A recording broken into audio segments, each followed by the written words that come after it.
Okay guys, तो अब हमारा नेक्स्ट टॉपिक है पेट्रोलियम। सो पेट्रोलियम एक रिसोर्स है और this is used to run our vehicles. हम उसको पेट्रोल कहते हैं।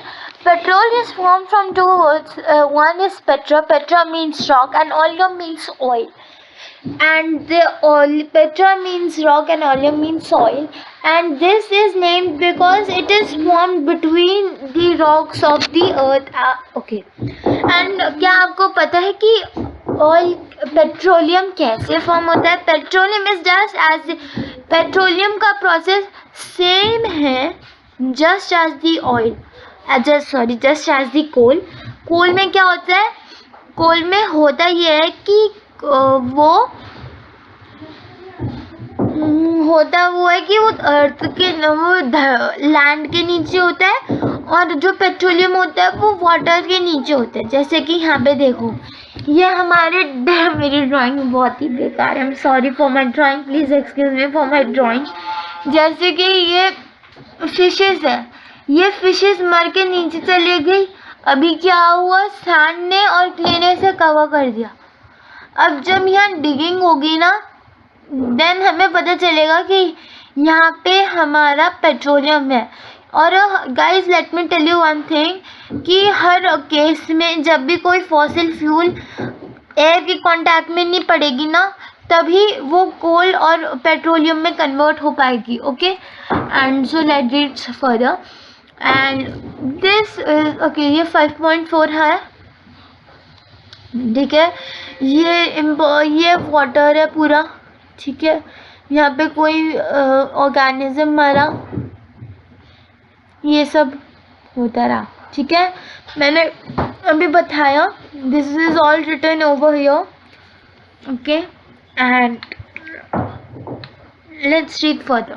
You see that the layer containing petroleum oil and the gas is above that of water. ठीक है, मतलब अगर ये वाटर है तो हमारा ऑयल और गैस ऊपर है। क्यों?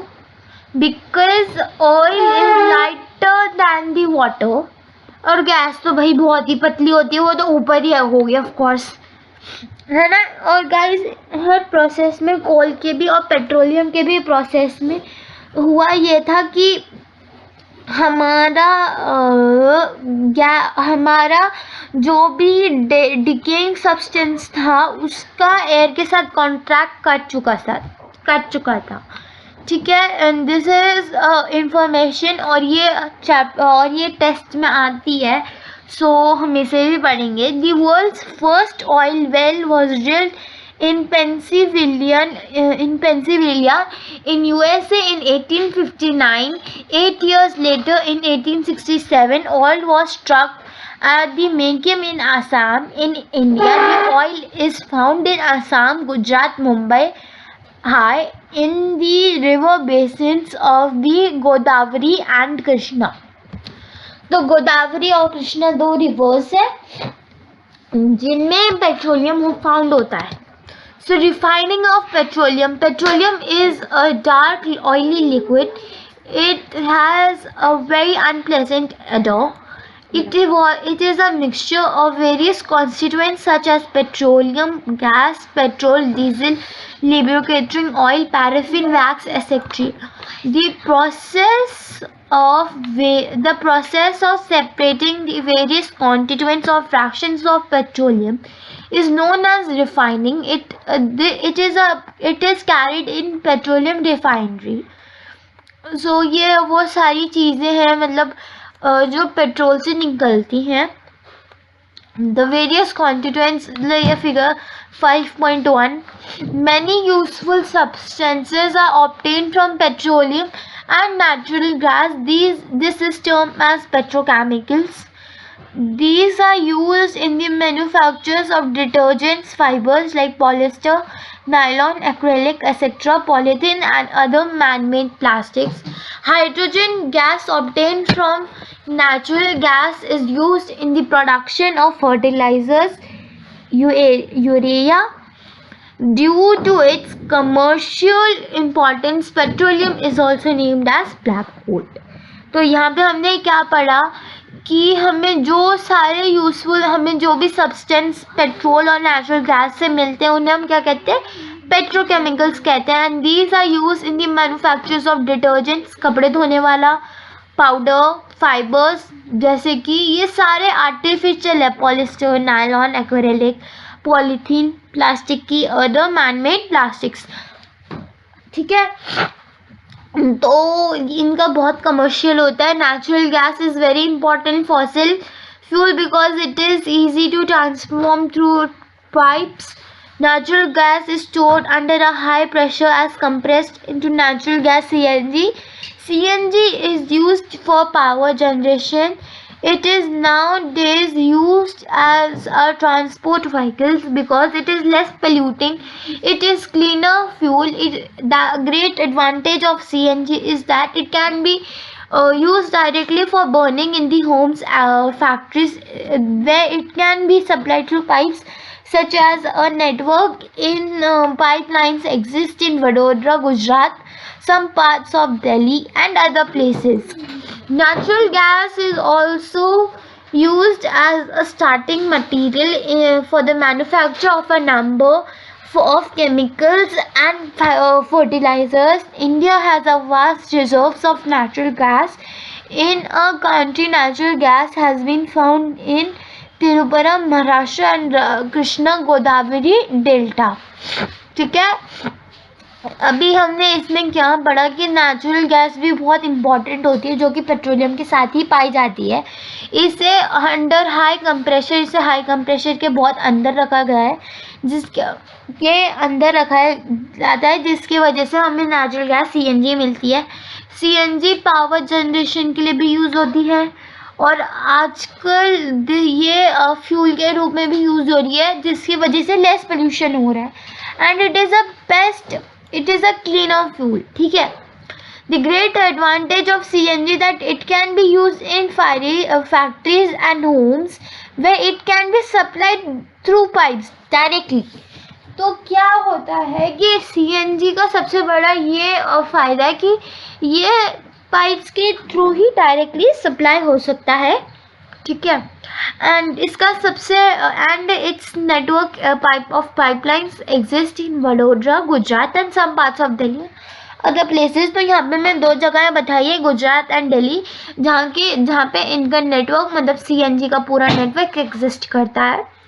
और हमारी कंट्री में ये त्रिपुरा, राजस्थान, गुजरात, महाराष्ट्र एंड कृष्णा गोदावरी डेल्टा में पाया जाता है।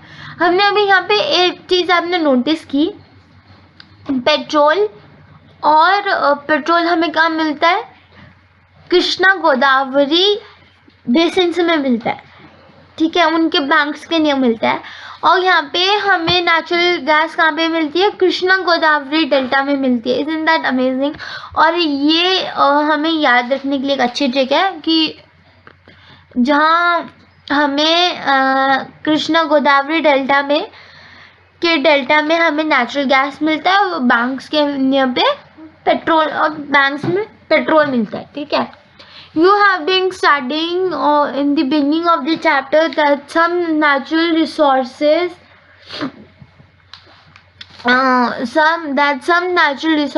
are exhaustible, like fossil fuels, forests, minerals, etc.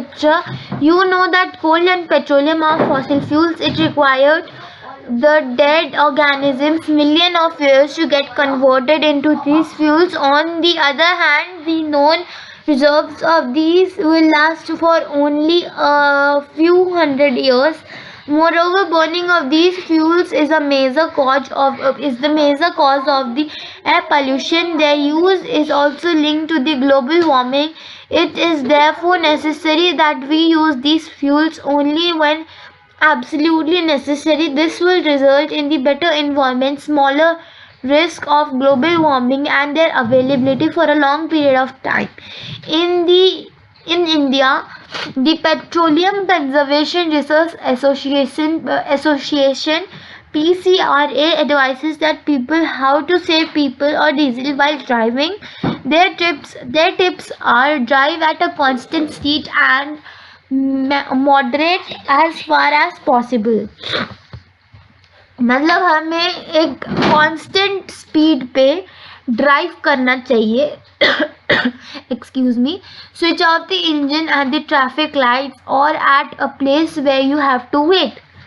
अपना इंजन बंद कर देना चाहिए एट द ट्रैफिक लाइट्स, ठीक है, और wherever place it is required. मतलब कुछ लोगों की आदत होती है, आपने भी देखा होगा कि जब रेड लाइट होती है ट्रैफिक पे, लोगों का ना इंजन खुला रहता है और उन्हें ये लगता है जैसे ही खुलेगी लाइट हम दौड़ के चले जाएंगे. But no, that's wrong.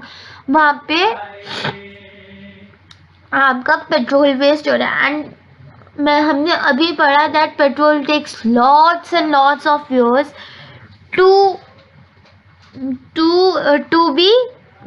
to be convert into petrol naturally. Ensure the correct tire pressure. Ensure regular maintenance of vehicle.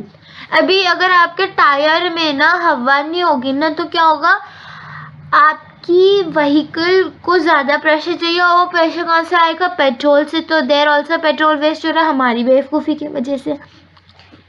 और इसीलिए हमें अपनी जो व्हीकल है उसको इंश्योर करना चाहिए कि वो बिल्कुल सही है.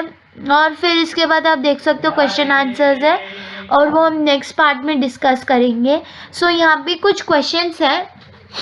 सो नेम सम. अच्छा, इनके आंसर आप मुझे कमेंट सेक्शन में देना.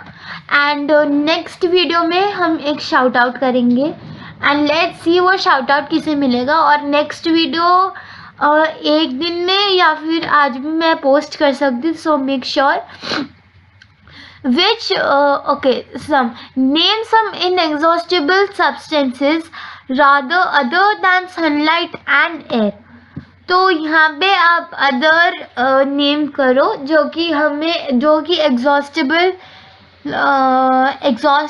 नॉन एग्जॉस्टेबल सब्सटेंस है और वो हमें सनलाइट और एयर को छोड़ के बताने, ठीक है. Which fuel is used for running vehicles. Is it wood, charcoal, coal, diesel. Okay.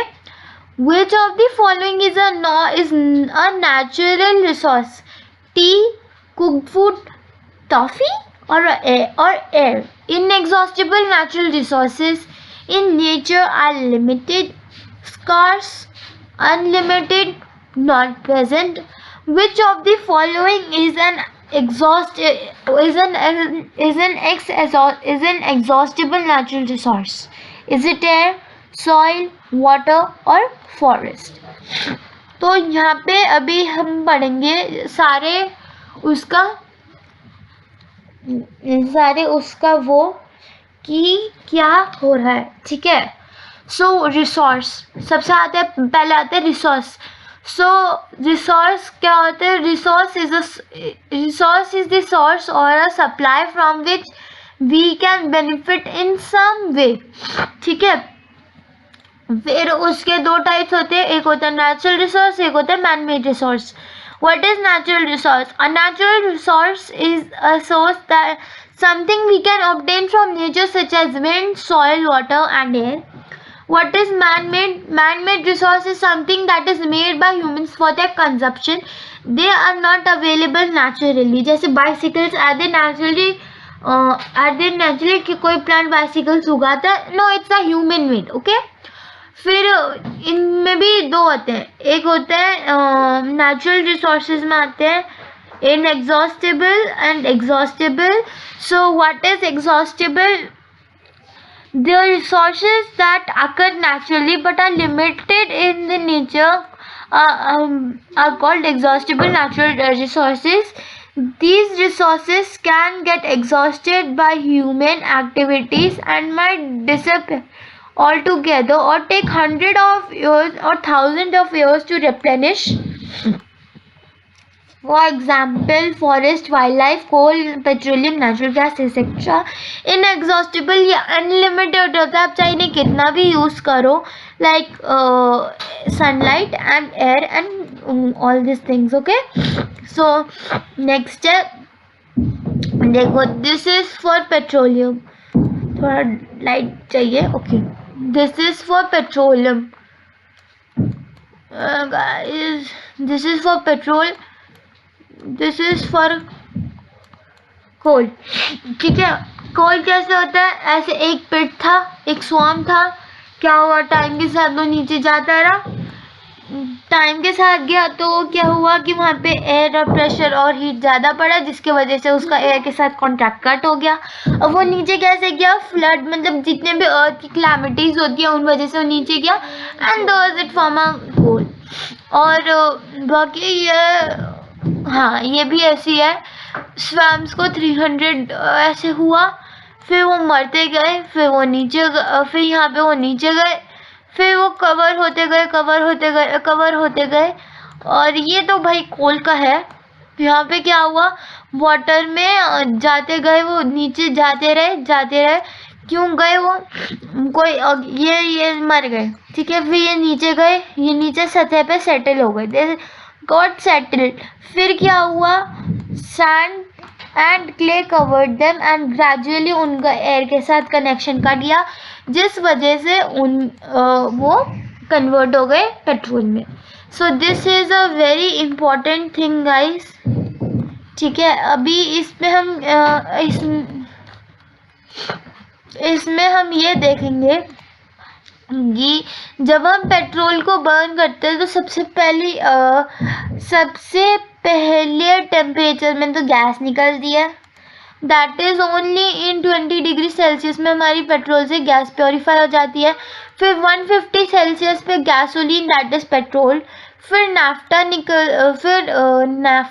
निकलती 150 से पहले ही गैसोलीन निकल जाती है, 150 डिग्री सेल्सियस पे नाफ्टा निकलती है, 200 डिग्री सेल्सियस पे केरोसिन, 300 डिग्री सेल्सियस पे डीजल ऑयल एंड 370 पे fuel oil, and in after 40 degree Celsius हमारा बिटुमेन साइड निकलता है, and it is a condensed liquid fraction.